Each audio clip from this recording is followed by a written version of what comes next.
Bom dia. Gente, enquanto vocês estão entrando, só vou resolver uma coisinha aqui, tá bom? Mas já vou falando bom dia aí para todo mundo.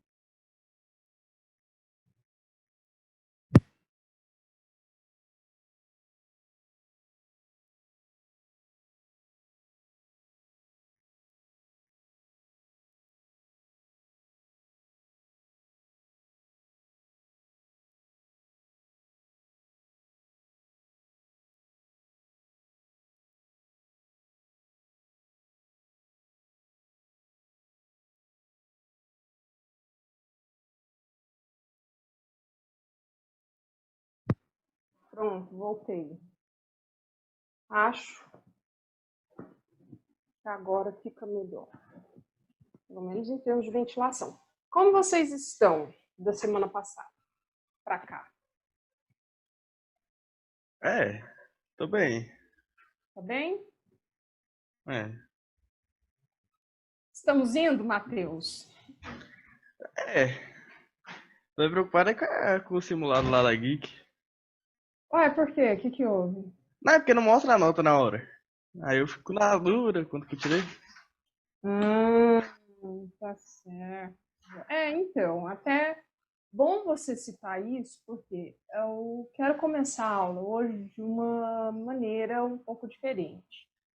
Eu queria ver com vocês, por exemplo,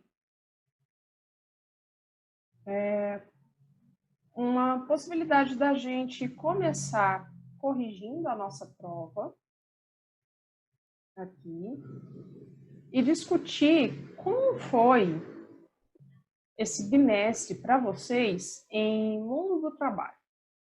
Antes da gente ir para a questão da prova em si, e eu gostaria de saber como que foi isso para vocês. Como foi o mundo do trabalho para vocês?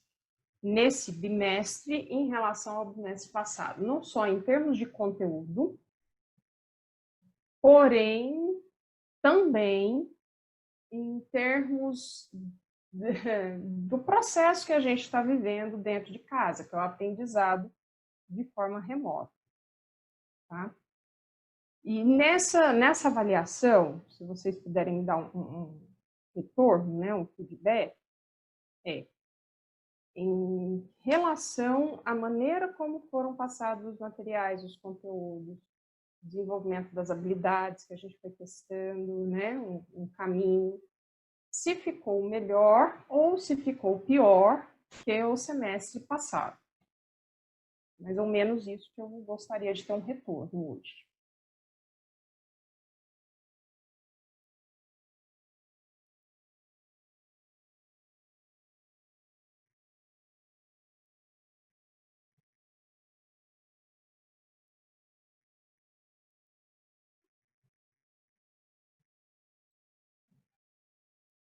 Gente, vocês não precisam brigar para falar, não, tá?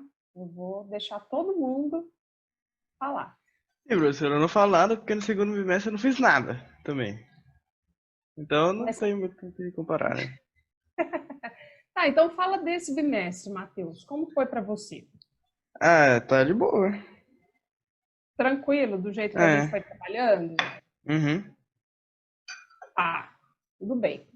Uma coisa que eu falo para vocês, e é uma incompetência minha, que eu acho que eu comecei a vislumbrar como resolver o problema para o quarto bimestre, é a programação do caderno de notas dentro da plataforma. Eu não consigo fazer isso. Até porque quando a gente faz o planejamento anual da disciplina, a gente monta os conteúdos, né? A gente sabe qual é o norte, o que a gente quer desenvolver, quais habilidades e competências dentro dos conteúdos que a gente quer passar para vocês. Mas a gente não imagina exatamente cada exercício, cada atividade quando fazemos esse planejamento no início do ano. Foi feito em janeiro, tá? Então, long time ago. E o que acontece? Geralmente eu vou passando, vou montando as atividades em cima dos conteúdos que estão sendo passados no exato momento. Então, eu não tenho... só ao final do bimestre que eu vou ter clareza e noção do quantitativo de atividades. Por causa disso, a minha planilha de notas, né, a transformação aí do percurso de vocês nas nossas disciplinas em uma expressão de valor matemático, ela costuma ser feita, de fato, somente ao final do nosso bimestre. E o que eu espero para terminar esse processo? Justamente a coordenação passar as notas da GIC. Acredito que devam passar isso o mais rápido possível hoje. E, para vocês terem clareza disso, eu queria saber se eu posso, tá?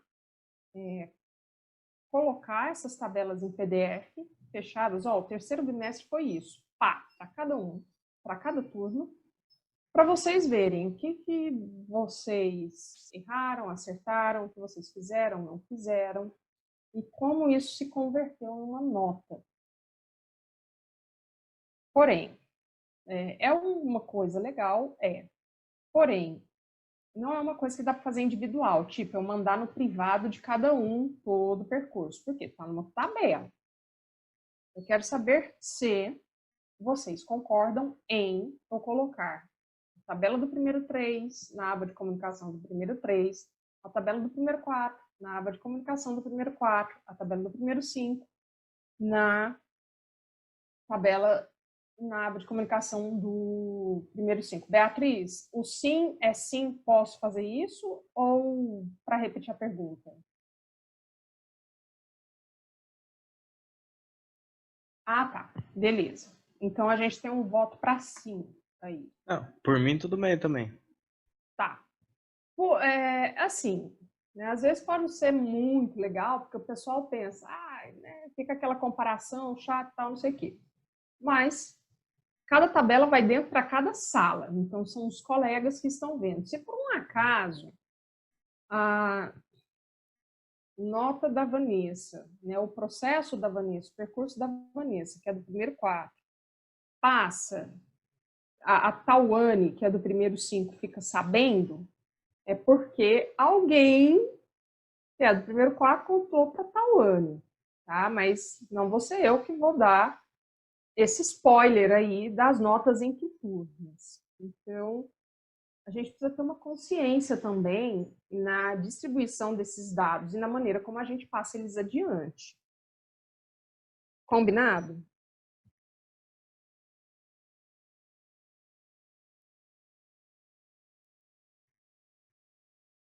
Combinado? Sim. Então, tá bom, tá? Por favor, são dados importantes. Dependendo da maneira como for, tem colegas que vão se sentir chateados de ver a coisa espalhar aí de uma maneira que não seja legal. A gente tem que ter respeito e cuidado com essas informações. Da mesma maneira que vocês se sentem bem quando respeitam os dados, as informações de vocês pelas outras pessoas. A gente sempre tem que se colocar no lugar do outro nesse momento. É importante. Posso começar pela correção da prova? Tá. Eu vou compartilhar a minha tela para mostrar para vocês a nossa plataforma. Vou otimizar aqui.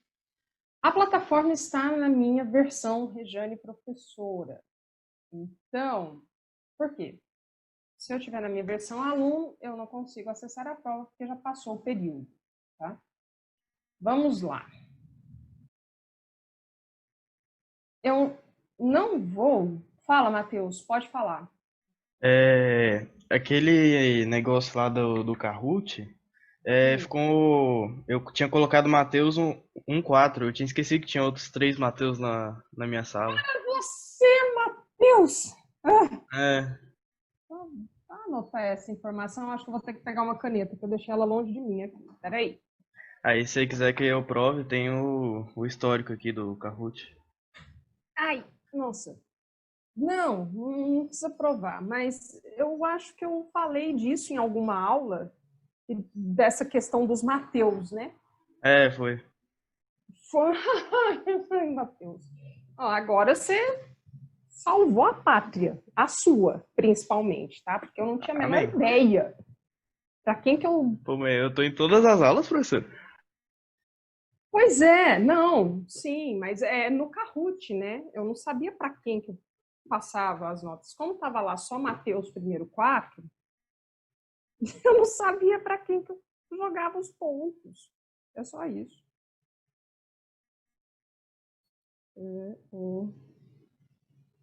Peraí. Ah, e sabe o aplicativo da escola que mostra as notas e tal? Que o meu tava 5 décimos e não tinha mudado? Ainda tá. Ô, senhor. Não, olha, Matheus, eu vou falar de novo com a secretaria, tá? Tá bom. Mas não tá.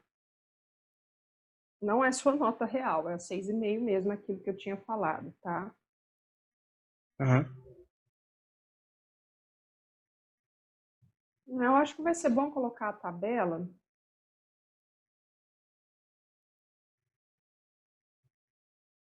porque aí vocês já ficam cientes com mais clareza do que foi feito.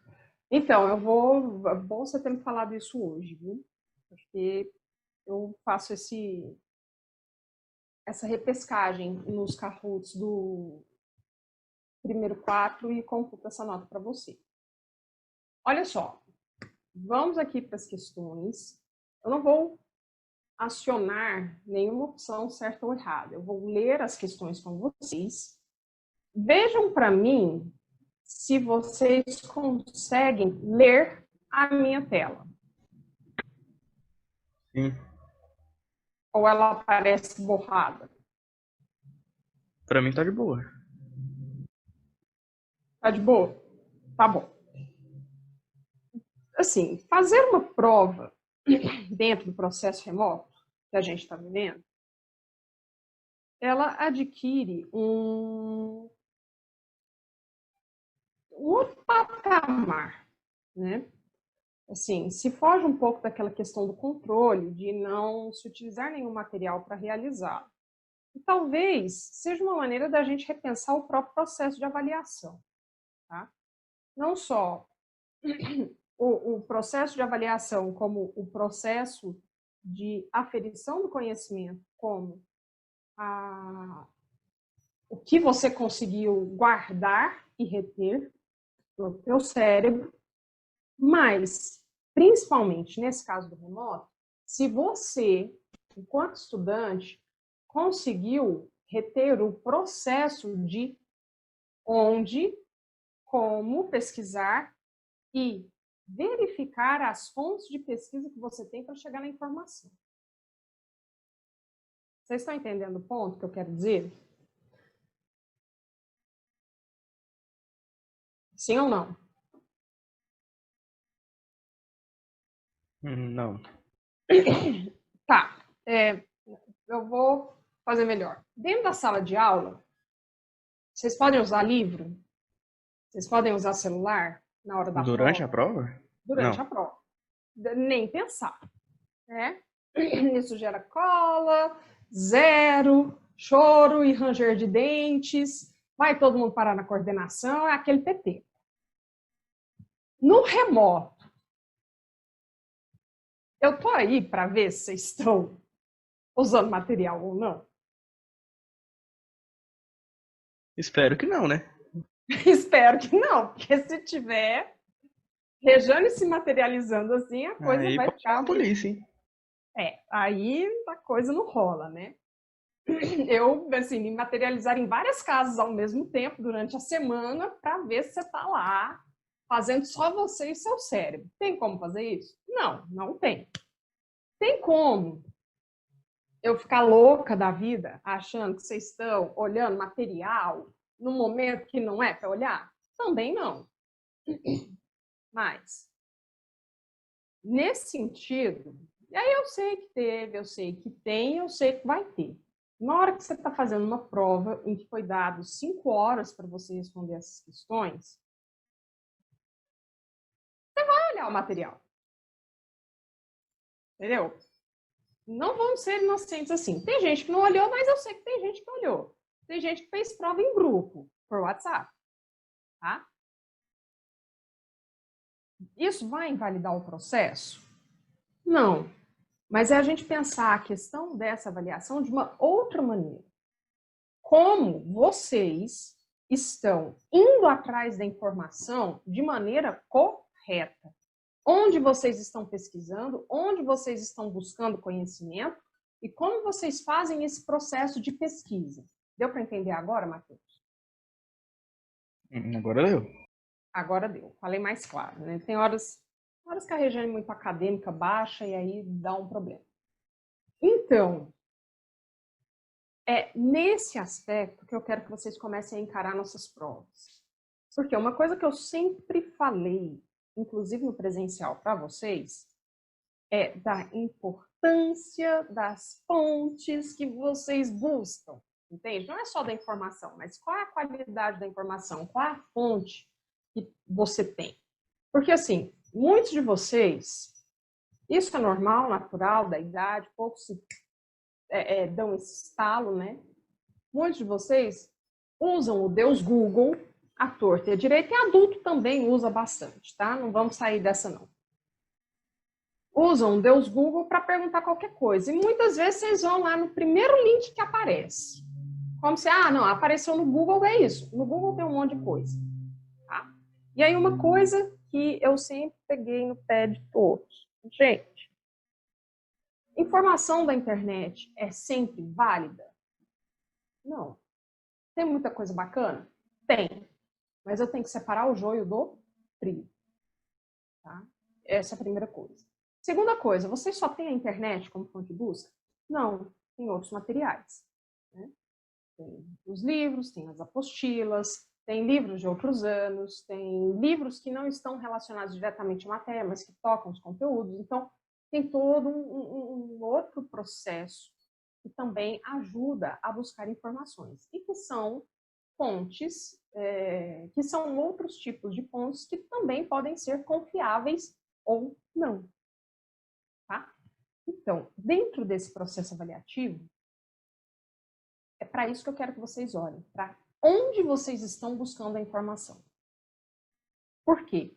Se você simplesmente digitar no Google o que você quer, pode te dar uma resposta. Mas como a qualidade daquela informação é duvidosa, pode não ser a resposta que você precisa. Deu para entender esse ponto? Sim, sim. Então, tá, beleza.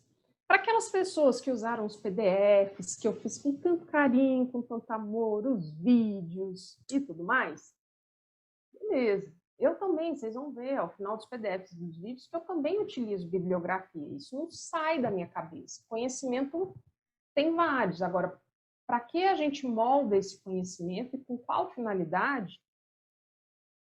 Fazemos um apanhado e damos o devido crédito àqueles que passaram essas informações para frente. Tá? Então, é um processo aí, ele circula. Então, dar esses créditos é importante. Você sintetizar, ser capaz de fazer algo que seja seu, bacana.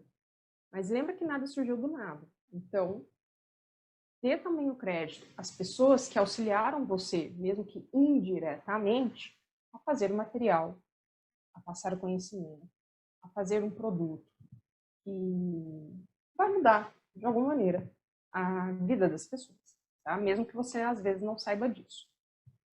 Então, vamos lá.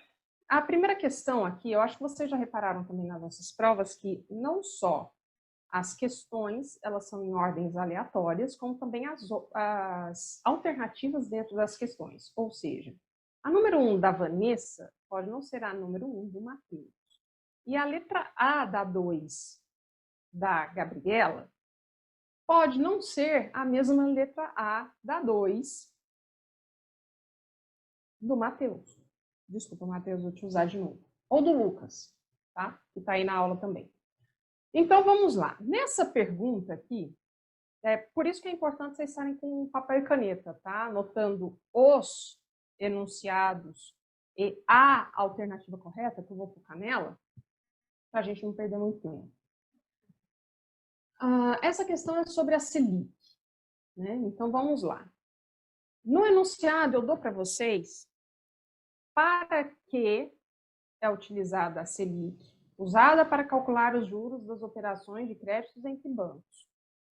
A taxa Selic é considerada a taxa básica da economia utilizada pelo Banco Central para o controle da inflação. Ponto. Eu falei o que ela é, taxa básica da economia, e para que ela é usada. E a minha pergunta final é: como ela é definida? Tá? Como a Selic é definida? Você já tem um histórico, e aí é pensar como isso acontece. Então, dentro das alternativas aqui que eu dei para vocês escolherem, peraí, deixa eu ver aqui. A alternativa E, neste caso, vai ser a correta. Pela influência do Bacen, Banco Central, BC, tudo a mesma coisa, sobre o mercado, através da oferta ou não de títulos do governo para compra e venda. Lembra que a gente discutiu sobre isso na nossa aula, sobre lei da oferta e da procura, Adam Smith, a riqueza das nações, esse tipo de coisa.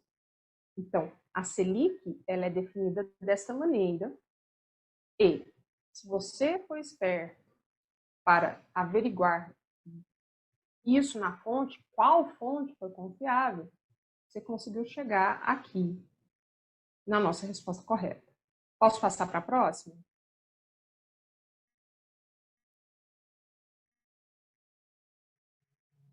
Gente, vou passar, tá? Senão a gente vai ficando muito aqui. Próxima questão, sobre renda fixa.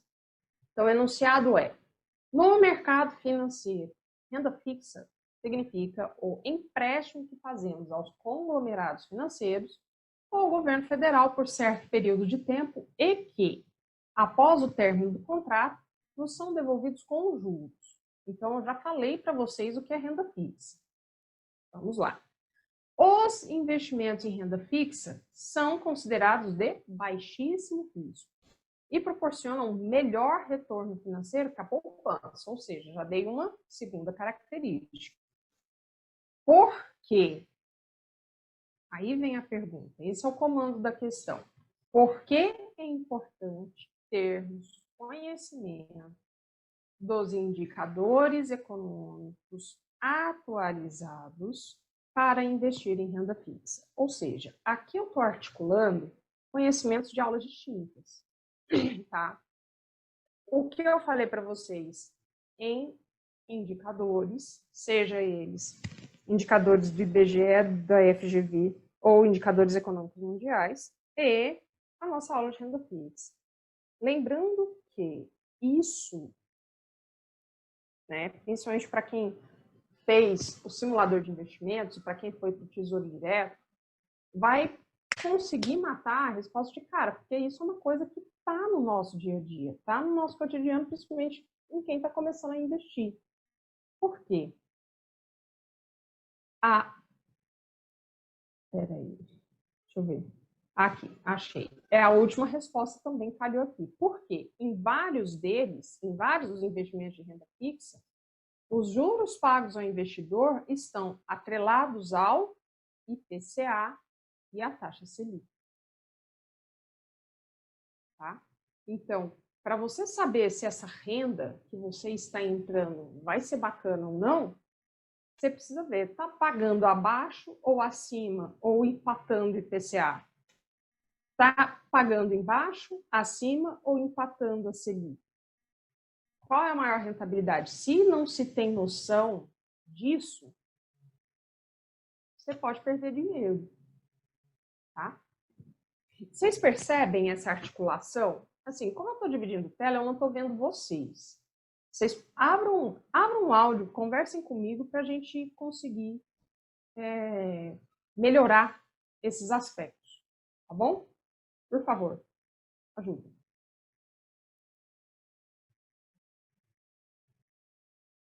Tudo bem aqui? Sim, sim. Tá. Então, eu vou passar adiante. Eu acho que tem alguém aqui. Agora que eu vi. Google não é certeza, é melhor o livro. Concordo, Tawane. Enfim. O duro é quando a gente não acha o livro em nenhum lugar e ele está em PDF e a gente acha graças ao Google. Mas ainda assim é livro. Enfim. Vamos lá. Aqui. Terceira. Eu pedi para vocês observarem a imagem que foi retirada do material que eu fiz para vocês sobre o surgimento da Bolsa de Valores e dei uma informação sobre isso. E conto a história da formação da Bolsa de Arroz do Ojima, em Osaka, né, feita há pouco mais de 220 anos. O principal centro comercial japonês foi estabelecido em Osaka, uma cidade portuária, favorecendo o comércio de arroz, principal mercadoria da economia japonesa. À época, Yodoya Keian, um dos principais distribuidores deste produto na época, acabou criando a primeira bolsa de comércio de arroz no jardim da sua casa, e esse mercado foi oficializado tempos depois como Bolsa de Arroz Dojima. E a partir disso, eu pergunto, o que é a Bolsa de Valores? Entende? E aí, entre as alternativas, nós temos aqui a quarta opção. É um mercado onde se negociam ações, títulos, que representam uma parte do capital de uma empresa. Tá? Essa vai ser a resposta. Quando eu comecei a falar com vocês sobre renda fixa, sobre mercado financeiro, achei importante passar esse primeiro conteúdo sobre o surgimento da Bolsa de Valores, por quê? Para a gente não achar que esse é um processo iniciado somente no nosso tempo, né? Principalmente idade contemporânea, desse período histórico. A gente observa que, ao longo dos séculos, esse comércio sempre existiu.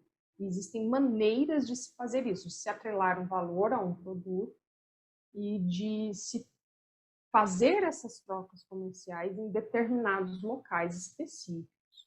E aí a gente cria toda uma economia à parte que vai muito além de comprar e vender o produto. Eu te dou o dinheiro, você me dá o produto, mas também de fazer outras formas de compras e vendas que amplificam esse processo comercial. Tá? Então, essa era a pergunta, essa era a noção que eu queria que vocês tivessem. Não é um processo nosso. Nós transformamos, amplificamos, mas, enquanto a história da humanidade está presente, junto com a gente há muito tempo, tá? E sendo isso aqui. Indo adiante, última pergunta. Simples, questão super operacional. Os indicadores econômicos são estatísticas elaboradas baseando-se em vários elementos econômicos e sociais de um país e têm o intuito de auxiliar a elaboração e implementação de políticas públicas e distribuição de renda. Ponto. Eu falei para vocês o que são indicadores econômicos. Não pedi isso. A minha pergunta, o comando da questão vem aqui. Quais são os indicadores econômicos de maior relevância no cenário mundial? Em termos de cenário mundial, imediatamente, olha só, a própria plataforma já dá o hiperlink aqui para vocês irem nessa aula. É isso que eu achei mais engraçado. E aí, entre esses indicadores, o que a gente vai ter? A quarta opção aqui. PIB, Produto Interno Bruto, PNB, Produto Nacional Bruto, renda per capita, IDH e coeficiente de Gini. Essa vai ser a resposta esperada para essa questão. Dúvidas até aqui? Não. Foi tranquila a prova para vocês?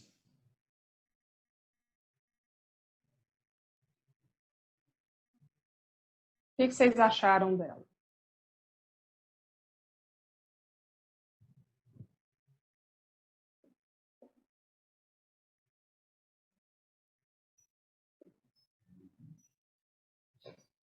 Foi tranquilo.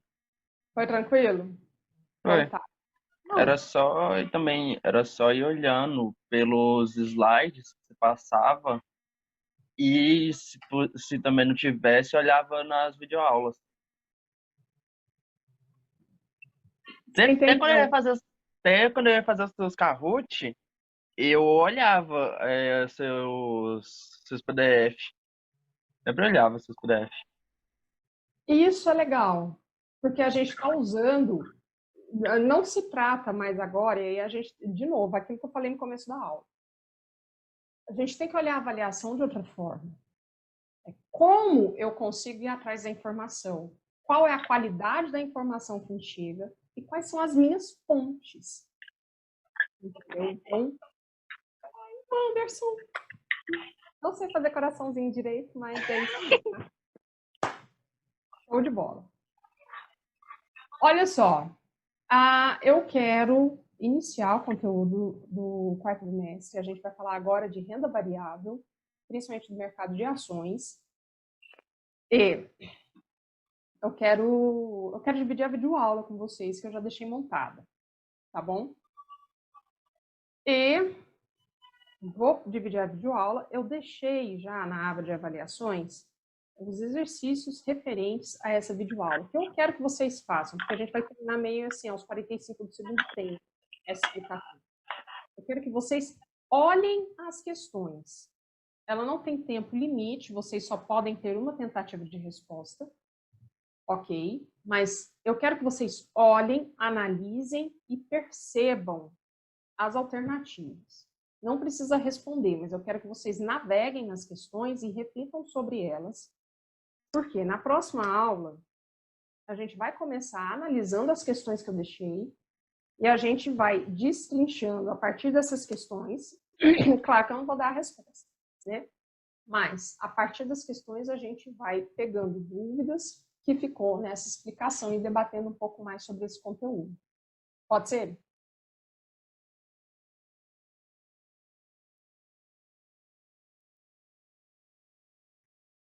Tá.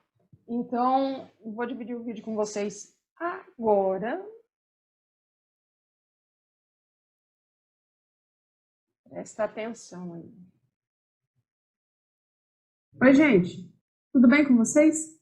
Bem-vindos à nossa aula de mundo do trabalho. E hoje o nosso tema é renda variável e ações.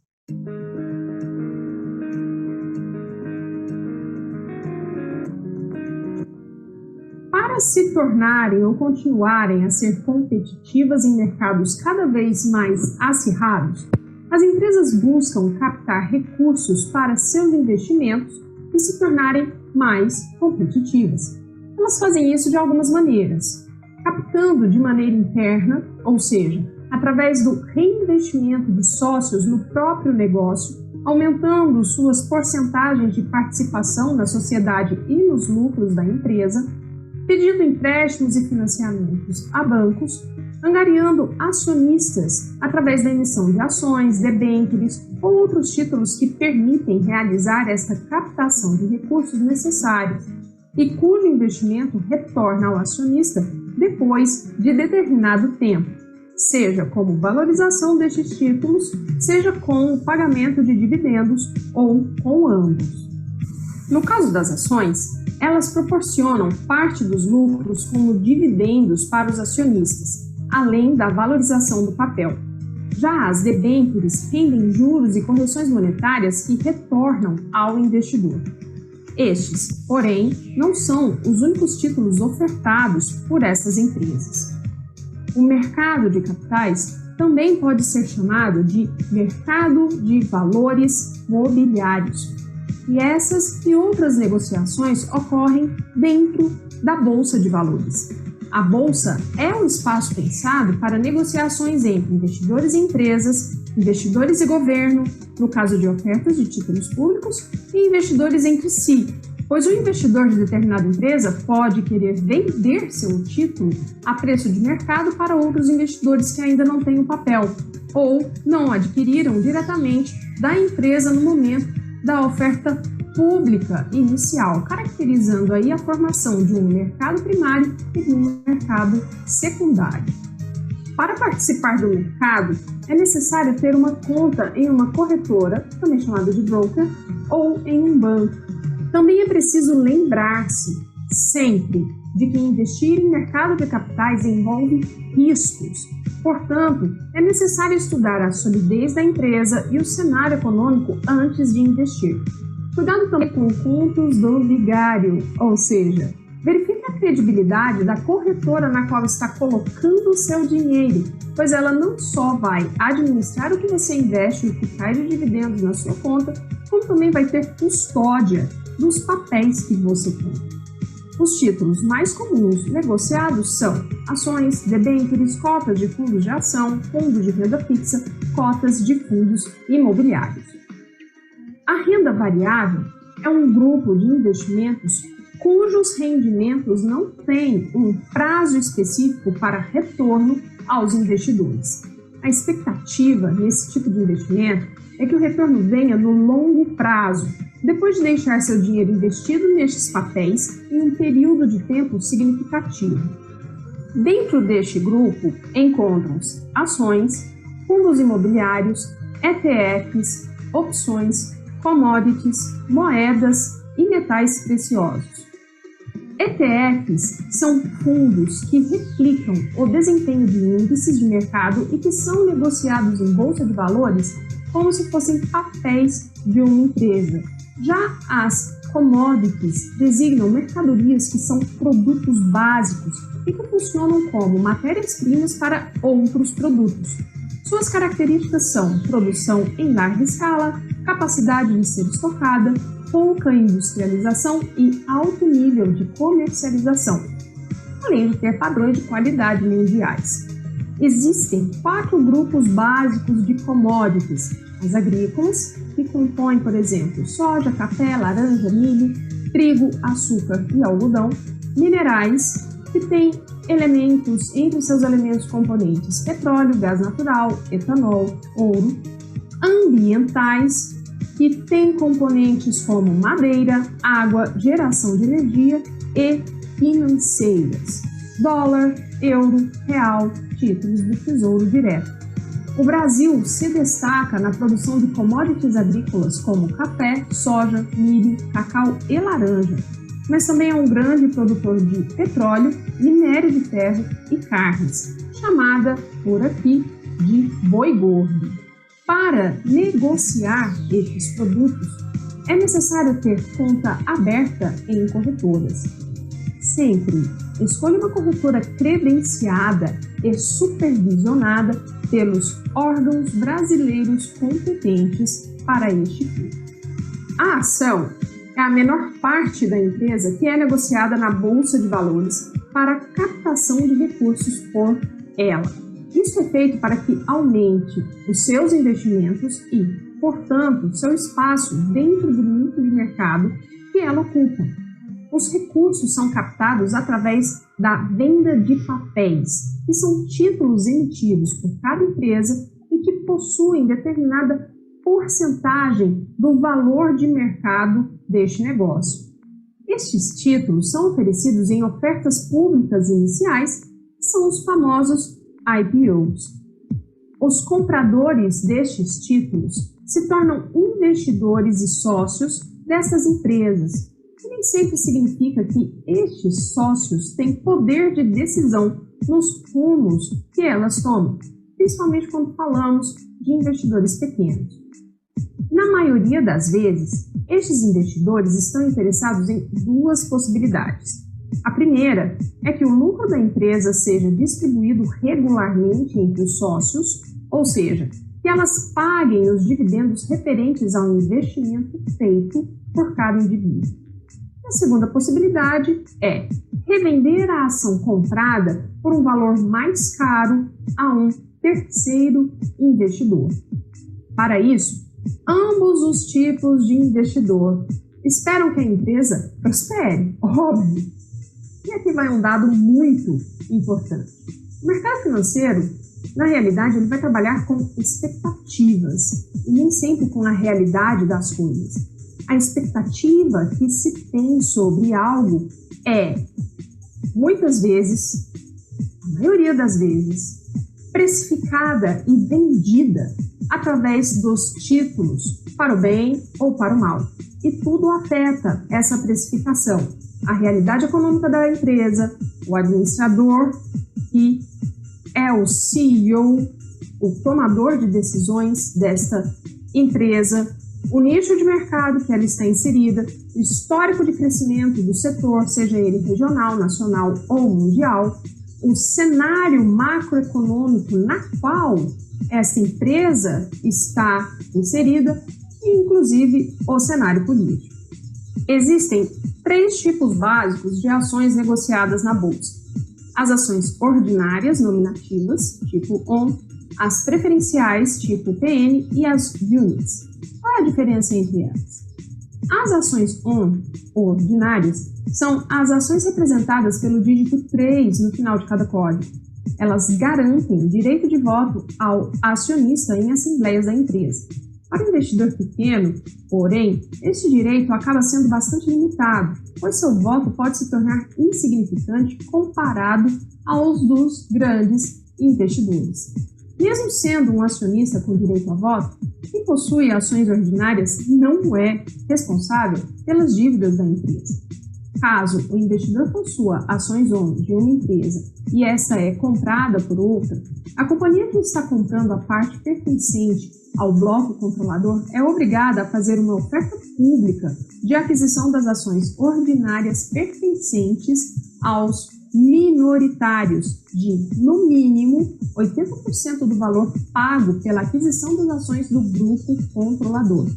Isso é chamado de tag-along, ou direito de ir junto, e é uma proteção legal concedida aos acionistas minoritários em operações de venda do controle da sociedade e que permite a eles a participação no prêmio de controle. A codificação das ações ordinárias é sempre feita com 4 letras mais o número 3. Por exemplo, o código ITUB3 significa que estamos falando de uma ação ordinária do Banco Itaú.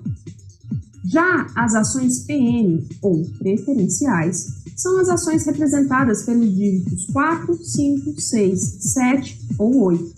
Elas garantem preferência no recebimento de dividendos e, em caso de liquidação da empresa, seus proprietários têm maiores chances de recuperar parte de seus investimentos. Em geral, essas ações têm melhor liquidez que as ações ordinárias, embora elas não dão aos seus possuidores o direito de votar em assembleia e nem garantem o tag-along que os proprietários de ações ON possuem. Elas podem ser divididas em classes diferentes, o que gera códigos como PNA e PNB, por exemplo, dependendo das características específicas de cada empresa.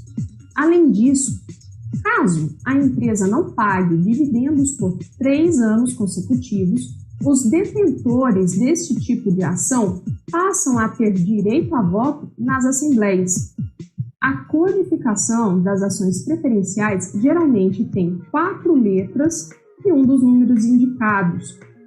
Exemplo, o código TRPL4 indica que estamos falando de uma ação preferencial da Companhia de Transmissão de Energia Elétrica Paulista. Por fim, chegamos às units. Não é exatamente uma ação. Ela é um pacote de classe de ativos que pode ser formado por ações ordinárias, preferenciais e bônus de subscrição. Esse mix permite que seus detentores adquiram alguns benefícios semelhantes às ações ON e PN ao mesmo tempo. É possível consultar a composição das units no site da Bolsa Brasileira B3. O mais comum no mercado é encontrar unit formada por classes distintas de ações e a codificação delas possui 4 letras e o número 11.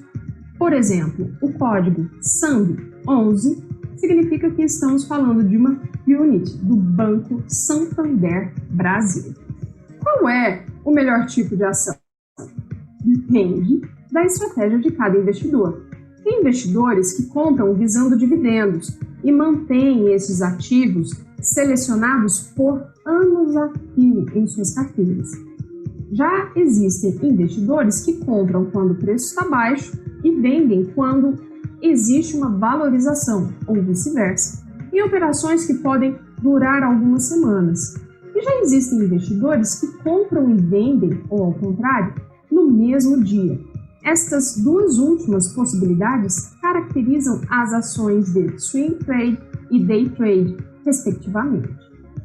A tributação dos investimentos em ações requer atenção, pois a tributação das vendas que ocorrem no mesmo dia da compra é diferente da tributação de vendas cujas compras não ocorreram no mesmo dia. A apuração e o pagamento do tributo é de inteira responsabilidade do investidor. Os dividendos não são tributados pela Receita Federal, pelo menos por enquanto, mas é um item na pauta da reforma tributária do atual governo. Bem, hoje eu termino por aqui. Quem quiser saber um pouco mais sobre este tema, eu deixei ao final deste vídeo a bibliografia utilizada para fazê-lo. Olha só, eu vou pausar aqui, porque está bem no finalzinho mesmo. Então, em relação ao conteúdo que eu queria passar hoje, para a gente iniciar já o quarto bimestre, fecha, tá? Eu deixei esse conteúdo também em PDF para vocês, ali na nossa aba de estude aqui, e deem uma olhada com carinho nos exercícios, porque na aula que vem a gente vai retomar eles, a gente vai discutir eles, e a partir deles a gente retoma, a gente pega as dúvidas que vocês tiveram, que vocês viram, que vocês não entenderam bem em relação a esse conteúdo. Ok?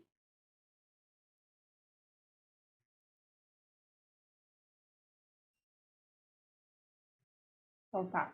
Obrigada, Luiz, pela resposta. Beijos, meninos. Até amanhã. Tchau, Regiane. Até amanhã. Tchau, Anderson. Até amanhã.